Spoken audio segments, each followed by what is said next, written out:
Where do most tornadoes happen?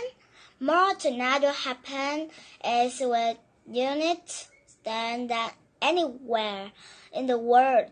Most of them from in the middle parts of our country. Certain thing is most because wet air from Gulf of Mexico crosses with the cool, dirty air from Canada. Its area is known as tornado alley. How do tornadoes affect people? Tornado affects people and the town in many ways.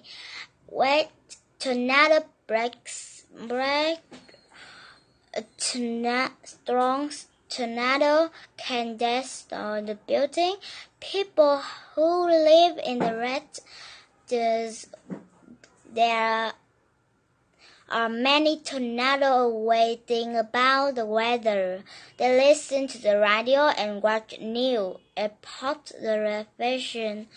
School private tornado daily so children can just be safe in the event of a tornado. Teams of people work together.